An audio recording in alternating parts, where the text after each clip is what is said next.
Good afternoon, and thank you so much for joining us. Hugh, over to you.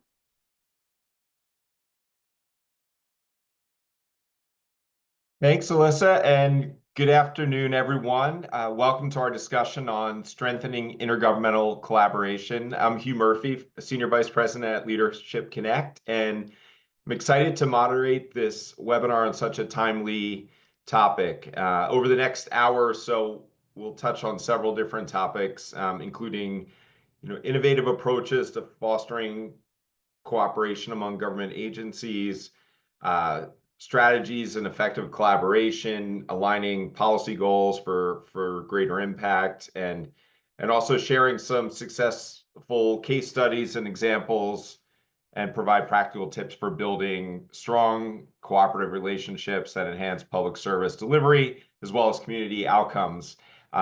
In addition, we'll be asking the audience to participate with a few poll questions along the way. So keep an eye out for those and really look forward to the responses to incorporate in today's discussion.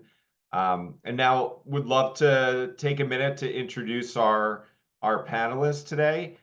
First, we have Amber Snowden, Manager of Public Policy for ICMA. And second, we also have Jane Campbell, CEO and President of the United States Capitol Historical Society. Welcome to you both again. Why don't we get started by having each of you give us a brief overview of your background and anything else you would like to share. Maybe Jane, you want to start us off? Thanks, Hugh. I'd be happy to start, and I look forward to a conversation with your folks. I sort of lived my life in the intergovernmental world. I was an elected official for 21 years at the local and state level in Ohio, in the Ohio legislature, county commissioner, and served as mayor of Cleveland in the early 2000s. And I then ended up with a circuitous path, working for the federal government, for my friend Mary Landrieu, senator from Louisiana, where I was her chief of staff in the Senate for 4 years, and then ran the Senate Committee on Small Business. So I have been on all different levels of government and seen intergovernmental collaboration from both each of the angles. Thanks, Jane. Welcome again. And Amber? Thanks, Hugh. My name is Amber Snowden, and I've been at ICMA, which is the International City County Management Association, for the last 10 years. I serve as the Public Policy and Special Projects Manager. Before that, I worked in 2 county governments in North Carolina, Guilford County and Mecklenburg County. And unlike Jane, I have not worked at the state level, but in my capacity as the public policy manager for ICMA, I collaborate with other members of the Big 7 organizations, which are the 7 national organizations that represent state and local governments at the federal level. So on a monthly basis and ongoing basis, have conversations with our partners in DC about how to strengthen intergovernmental collaboration. Great. Thank you both. Well, I guess we can kind of jump right in. Wanted to talk a little bit about just some strategy around collaboration, and what strategies your organizations have adopted to improve intergovernmental collaboration. Amber, I know you had mentioned the other day when we were speaking, you kind of discussed some of your advocacy strategies. Do you want to touch on some of those? Sure. So ICMA is a nonpartisan organization, but we work through policy coalitions with other organizations that represent state and local government. So we're a member of the Big 7, the Public Finance Network, the Public Pensions Network, and essentially we meet on a regular basis to discuss policy issues that are important to our organizations and our members. I think we're most effective when we try to identify areas where all of our organizations have consensus, or where a strong number of our organizations have consensus and the other organizations can agree to support that. I think we work best when we engage early on in the policy development process, and we have better success when agencies reach out to us for sort of input at the outset as policies are developed, but we do try to be a partner in educating members of Congress and the administration about the things that are important to our members and their communities, and helping them think through unintended consequences of policy decisions. Great. And Jane, I think you also mentioned sort of the importance of coalition building. Anything to add there? Well, I do think it's important that when you're trying to approach governmental entities with a goal in mind, the broader coalition is going to have a better engagement. I also know from being an elected official myself and from working with elected officials is that the single most important people to influence a local or state or federal official are the people who live in their district and work in their district or state. So the national organizations like Amber works with ICMA is fabulous at trying to pull together the overall policy to keep local officials have a million things to do. I mean, when I was the mayor of Cleveland, I mean, you had to deal with the snow, you had to deal with the police, you had to deal with the parks, you had to deal with the economic development, you had to deal with what was the football team doing, were they going to move or not move, and all that kind of craziness. So you couldn't keep track of the mishigash in Washington as they were trying to develop regulations. And so we relied on the national organizations, in our case, the Conference of Mayors, and the League of Cities, to really give us guidance on what was going on with those so that we were intervening at the right moment. But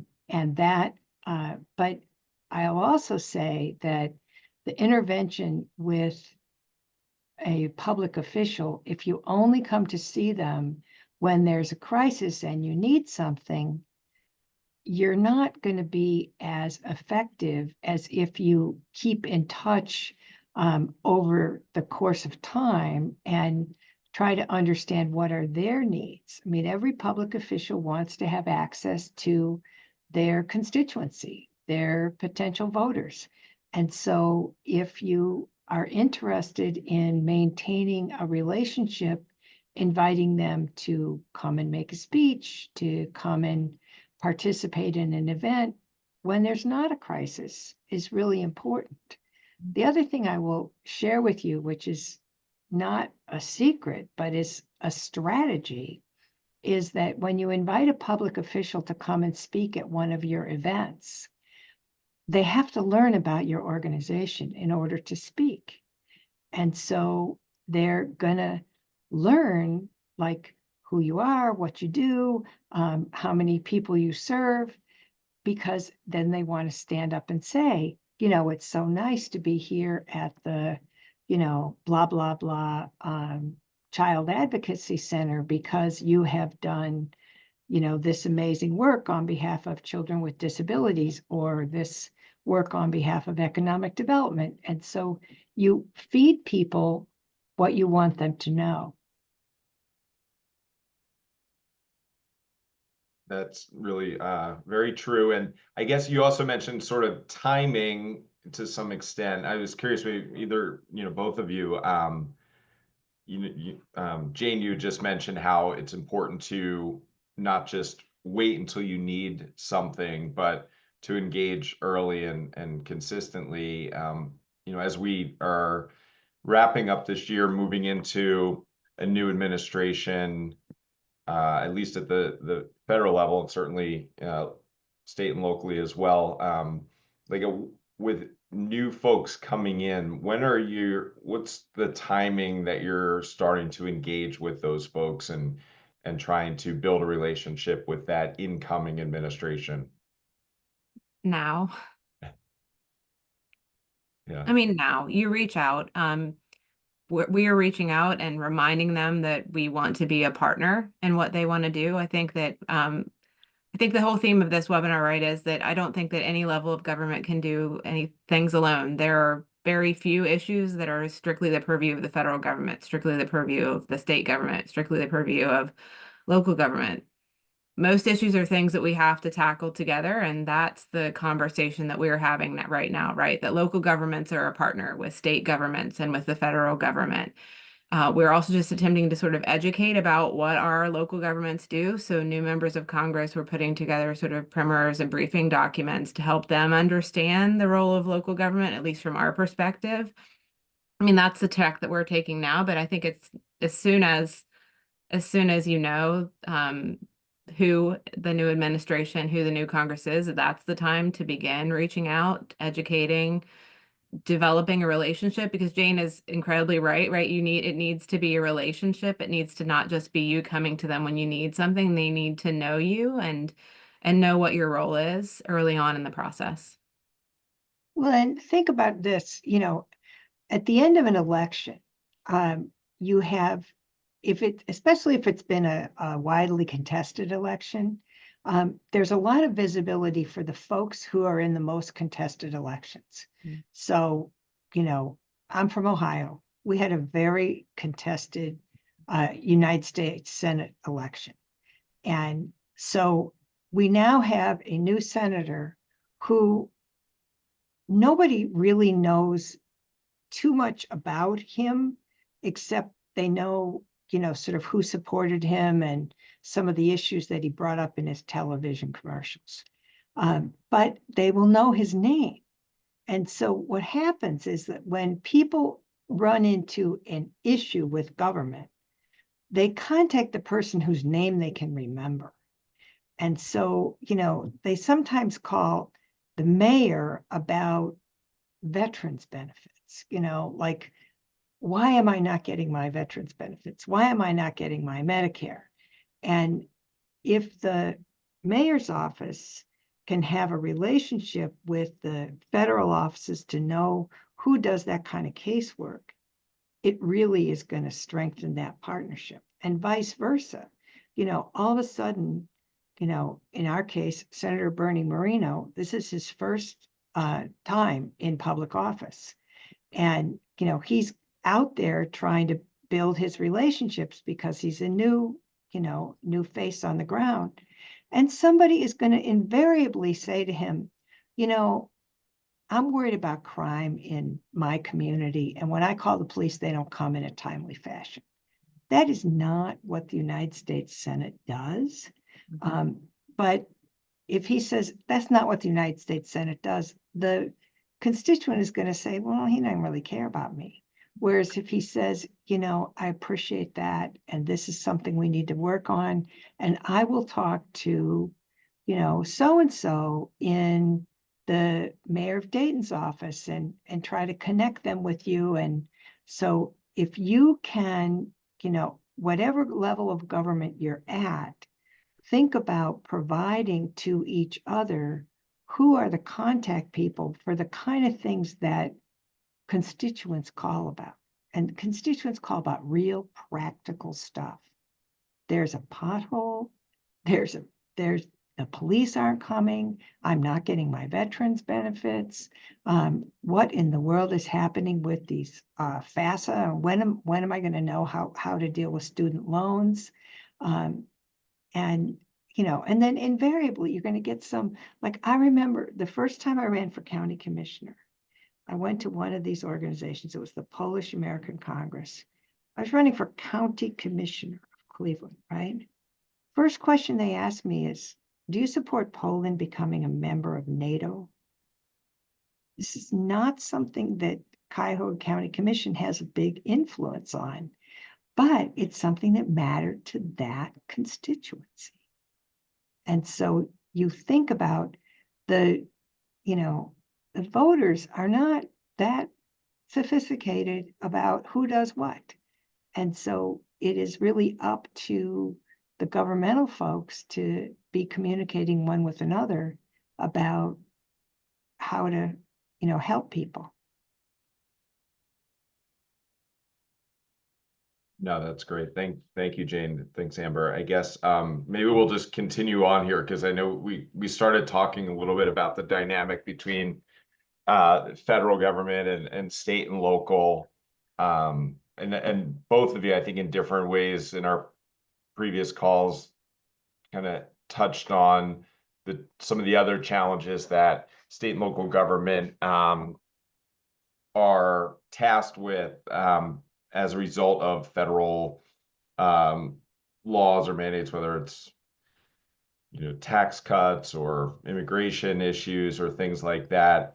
I guess would love to just kind of follow on this and talk about it. I know you had already talked, Jane, about dealing with the day-to-day issues and some of the things that constituents are asking about.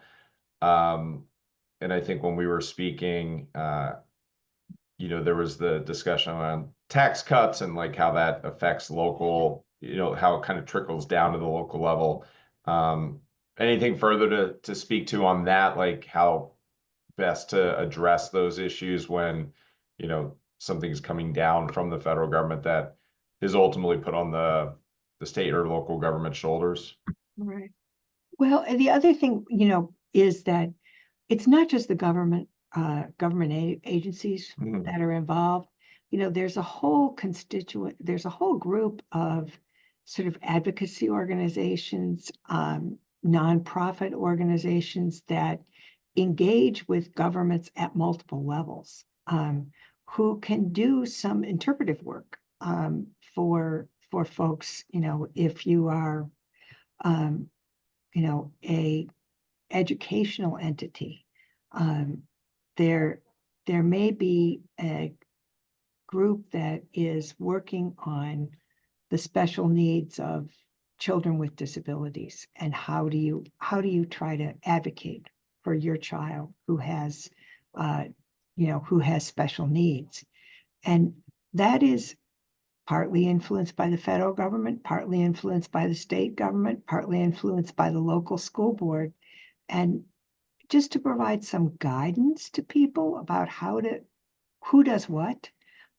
Sometimes that can be most effectively done by the nonprofit organizations who are intermediaries, because they don't, sometimes it can feel to a constituent like somebody's just passing the buck. They don't want to help. They're just saying, it's not my problem, it's not your problem.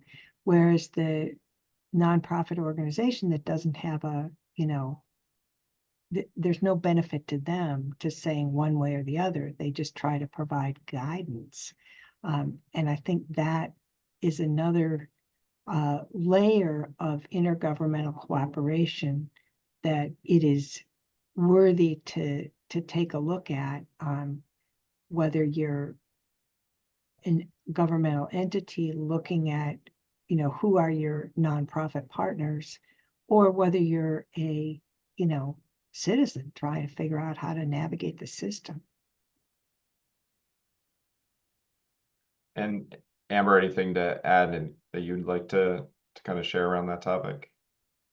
No, I mean, I think to the question that you asked, I think we should sort of get back to that. I think when it comes to taxation, I think there are services that residents, citizens expect the government to provide.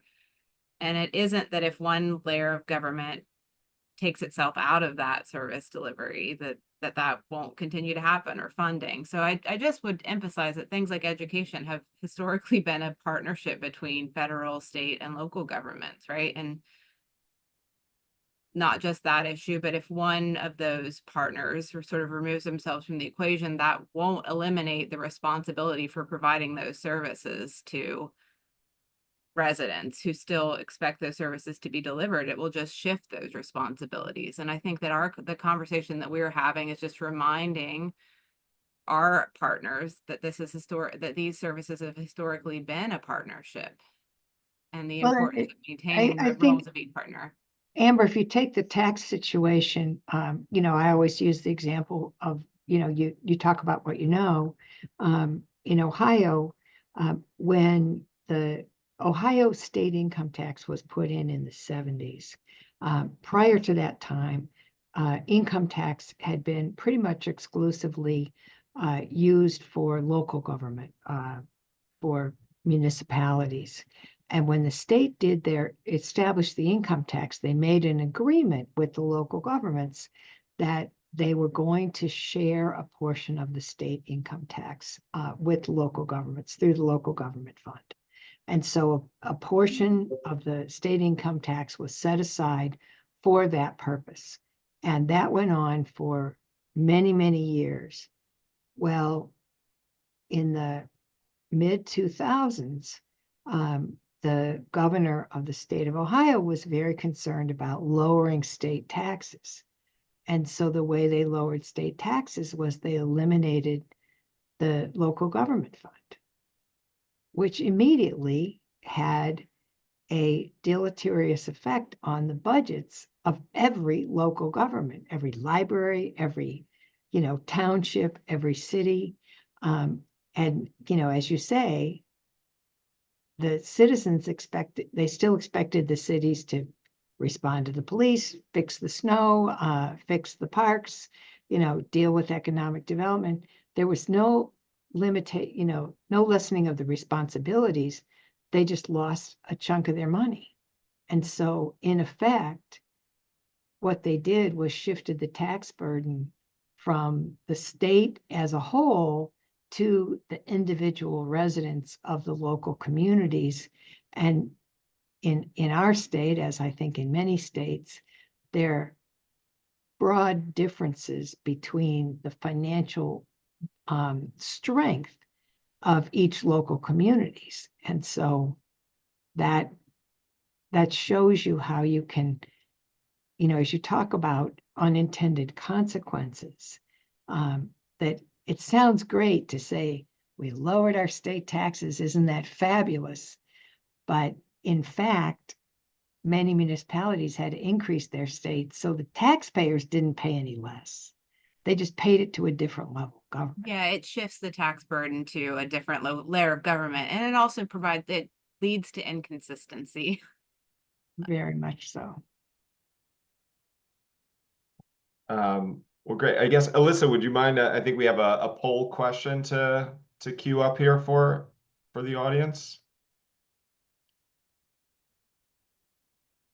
So similar to what we just talked about, asking what the biggest challenge to intergovernmental collaboration is today, and you can see some of the options there: lack of communication, transparency, conflicting priorities, insufficient funding, political or bureaucratic barriers. So certainly some things we've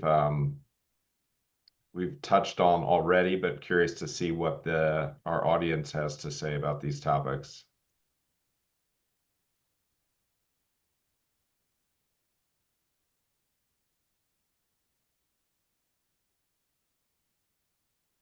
So pretty well split. A little bit heavier leaning towards political and bureaucratic barriers, followed by lack of communication and transparency. Amber, Jim, what are your thoughts there? Anything further to add? I wouldn't necessarily say that communication and bureaucratic barriers are separate issues. I think one has led to the other.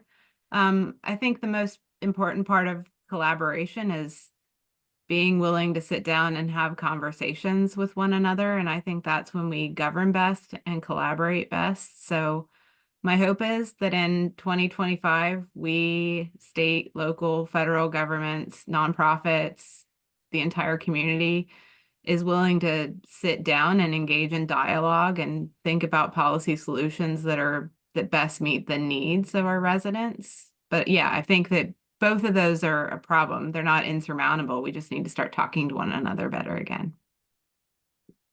Yeah, absolutely. I know we had talked the other day, and I think everyone who's been paying attention to the news and everything else has seen there's definitely been a sort of adversarial tone or vibe of late. And I know you've mentioned a couple times now just how important it is to collaborate and to partner and to continue to try to work with everyone involved.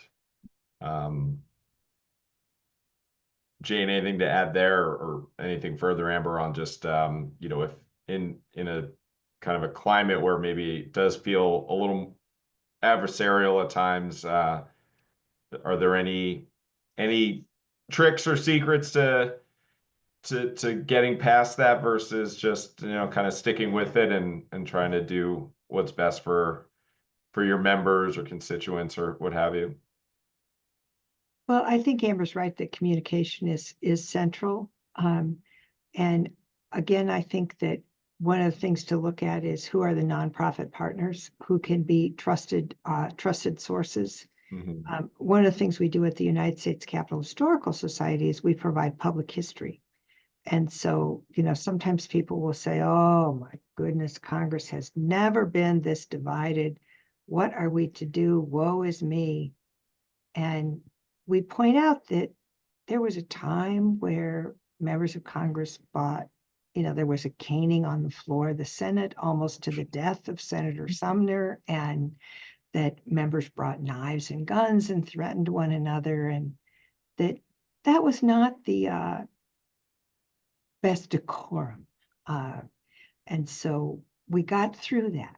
And so that part of what we try to do is say, if we stick to the values of our country, which is that all are created equal, all have an opportunity to have a voice, and we have to continue to work for a government of the people, by the people, that we're working for a more perfect union. We don't have that perfect union, but we need to keep at it. We can try to provide some level of optimism with historical examples, and that gives us an opportunity to remind people what we have been through. Absolutely.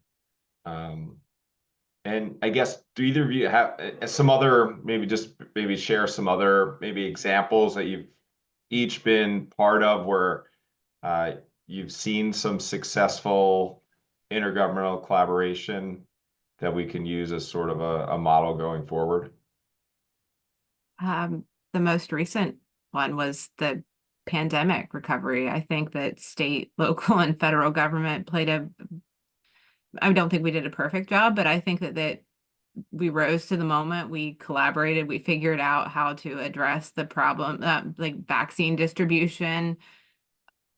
There was an unprecedented level of funding to respond to sort of the challenges that people had faced, not being able to leave their homes. So I think that we really came together and rose to that moment and collaborated and figured out what people in this country needed. We got agreement on funding to help address those challenges, but I guess I would be interested to see what Jane thinks.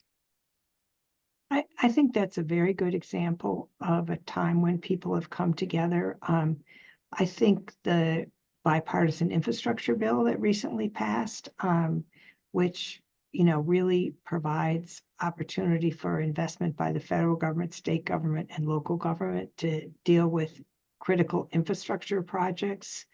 The other area that is a time where you see successful collaboration is in disaster recovery. I worked for Senator Landrieu, and when I came on, it was several years after Katrina, but we still had one of the reasons that Mary asked me to come and be her chief is she said, I've worked so hard to get this federal money appropriated for rebuilding New Orleans, but it is stuck in the federal bureaucracy. It's not getting to the local people.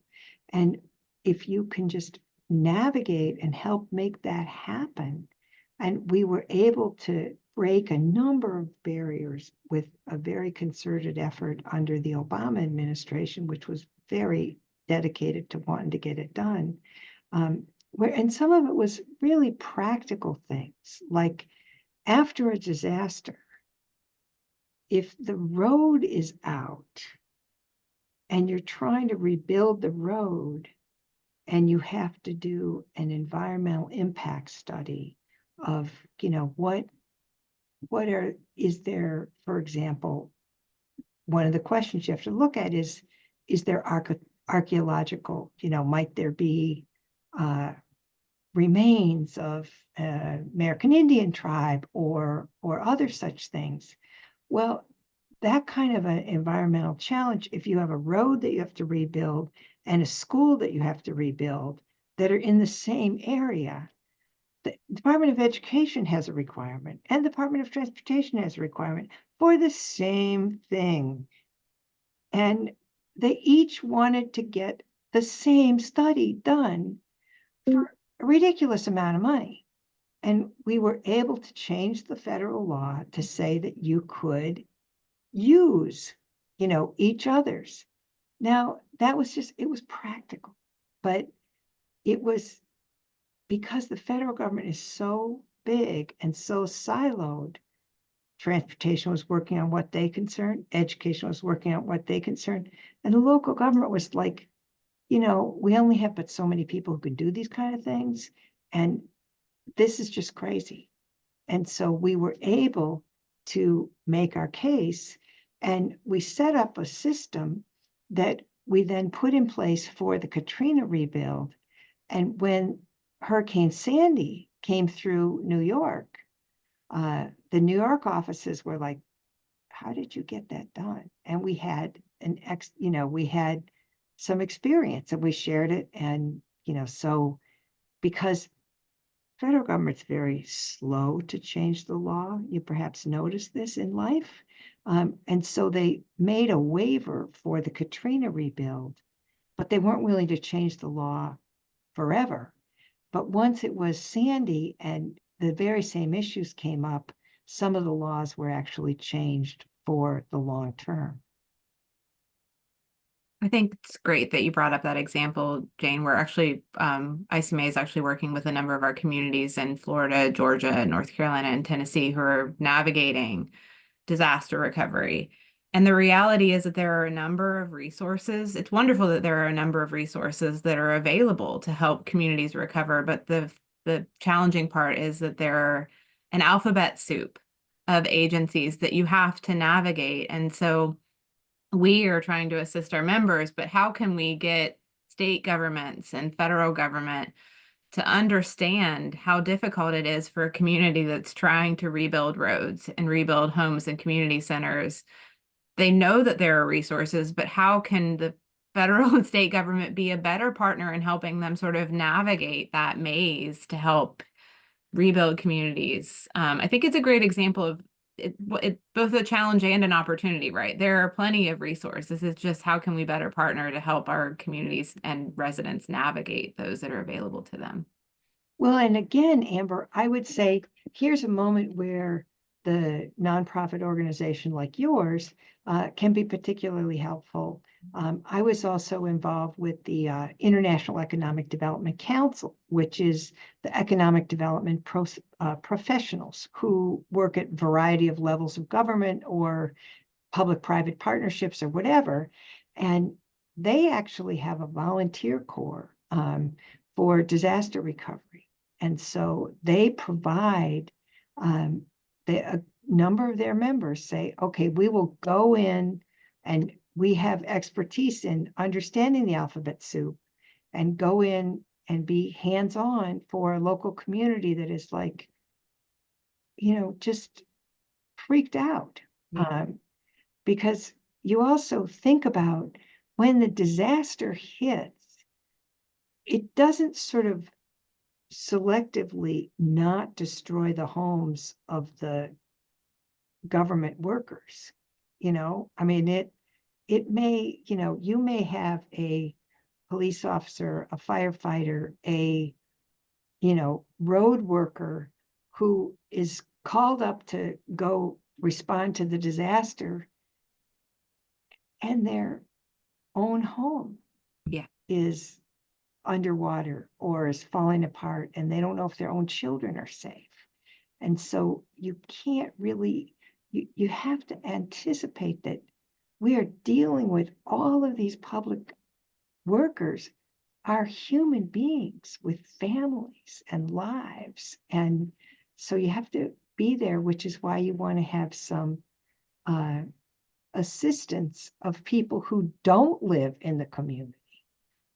So they know, when they leave their family's safe, they're okay. And so they can come in and deal with this. Yeah, no, that's great.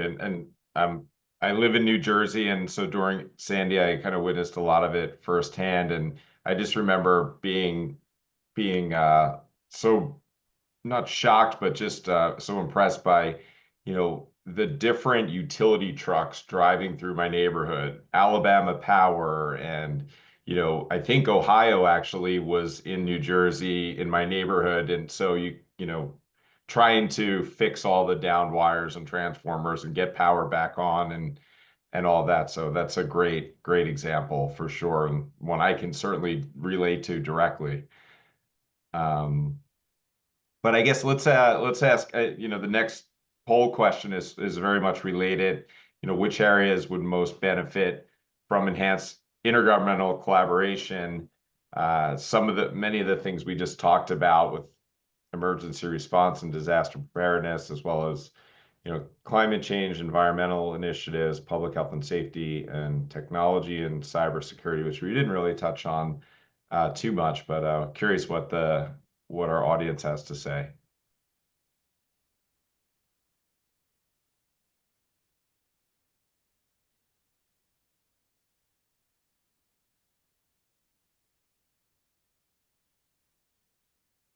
While people are voting, I can tell you a fun story. Yeah. So I got elected in 2001, so right after 9/11.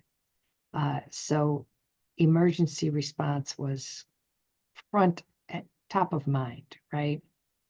And that led to us having practice drills, right? So we had a big practice drill at the stadium.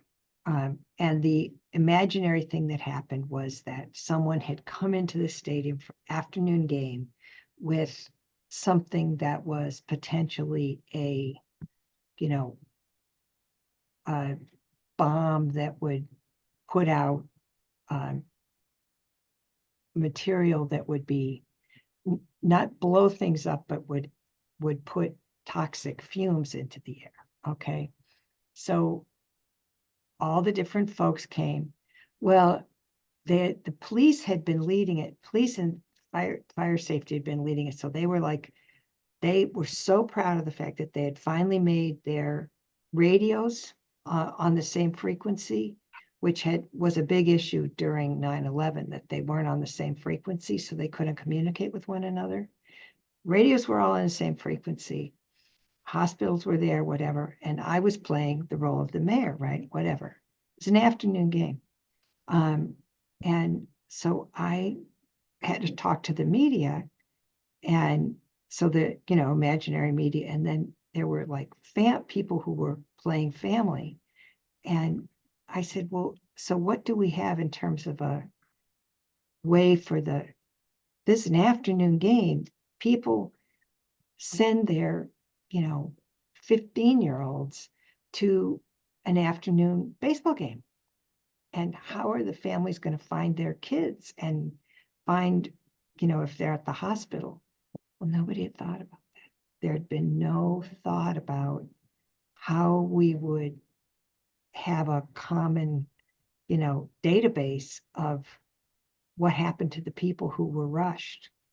And that was a piece of emergency response and the police kind of looked at me like, how did you think of that? And I said, because I'm a mom. And they're like, oh yeah, maybe there's a reason you're around. That's so funny. So true, though. Yeah, and you can see emergency response, disaster preparedness certainly comes up on top here with the audience as well.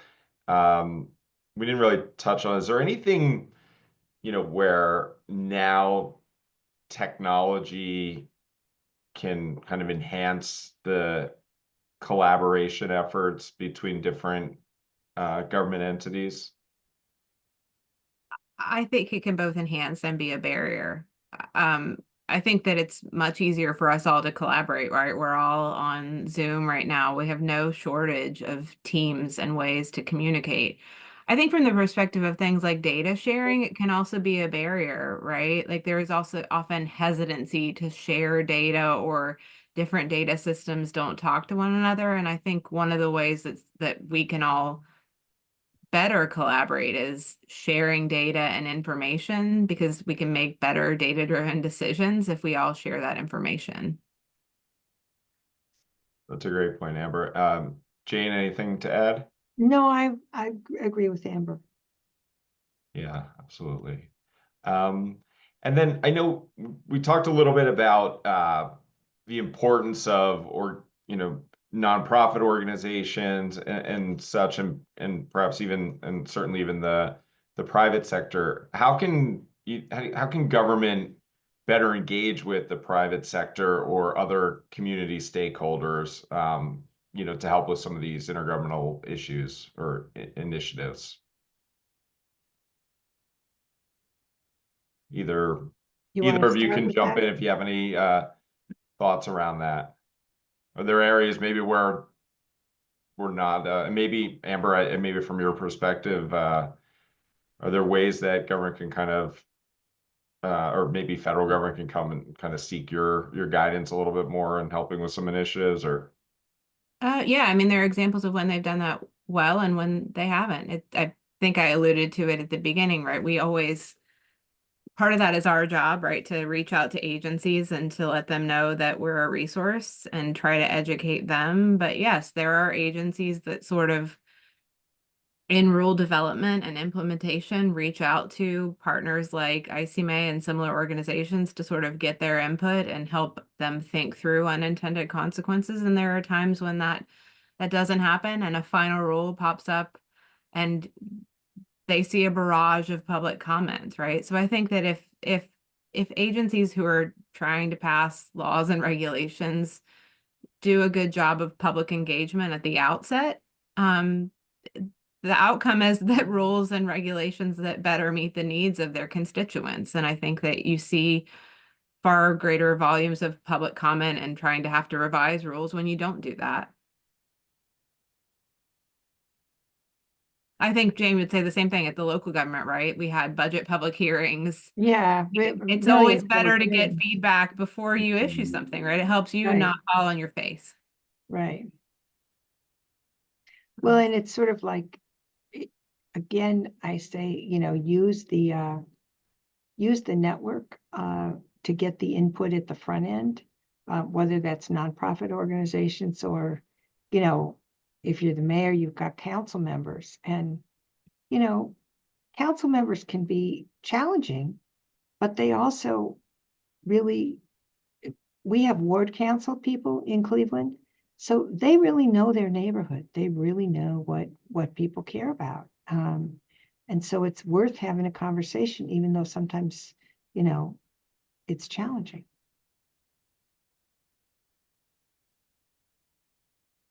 Absolutely.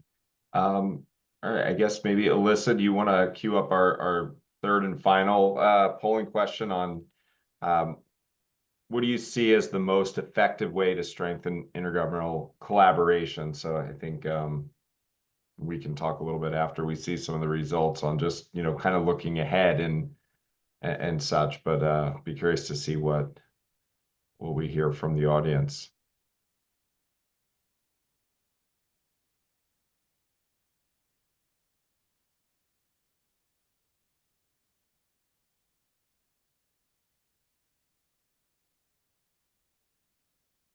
Maybe while we're, oh, here comes, never mind.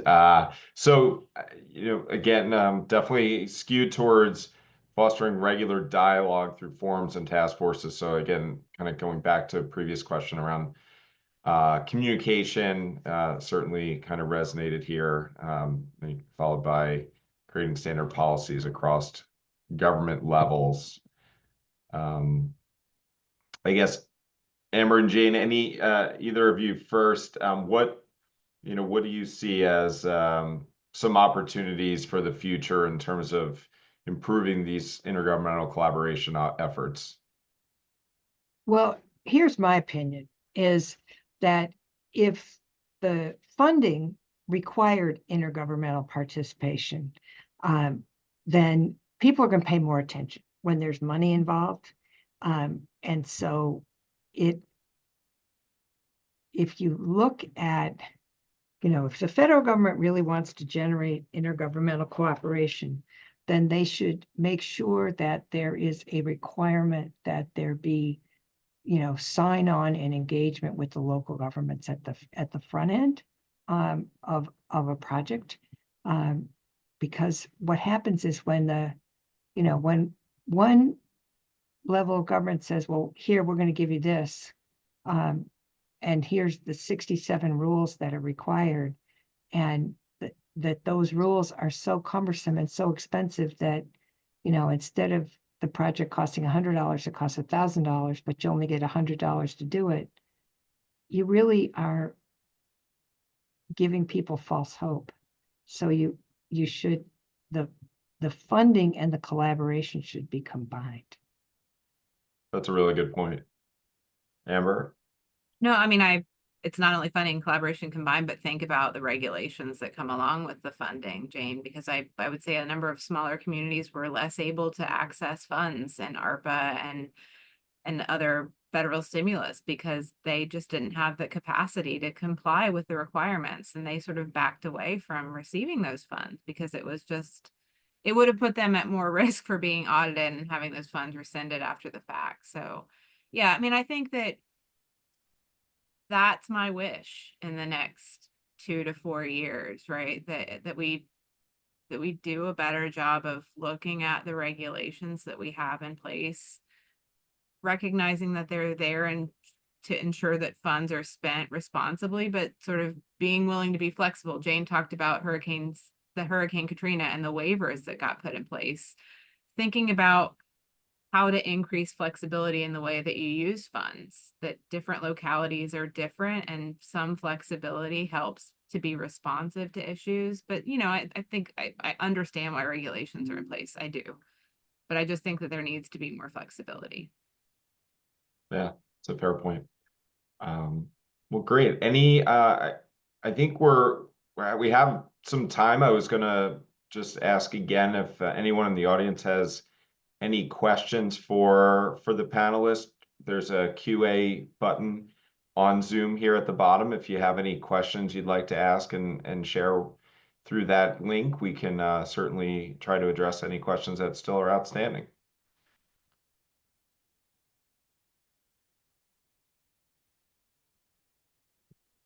Anything at all? I guess while we're waiting just a minute here to see any final thoughts, final comments, Jane or Amber? Well, I think this is a worthy discussion, and I do have to jump off because I'm, as I said, I'm on my way to another meeting, but I appreciate you pulling us together for this conversation, and I hope it's been fruitful.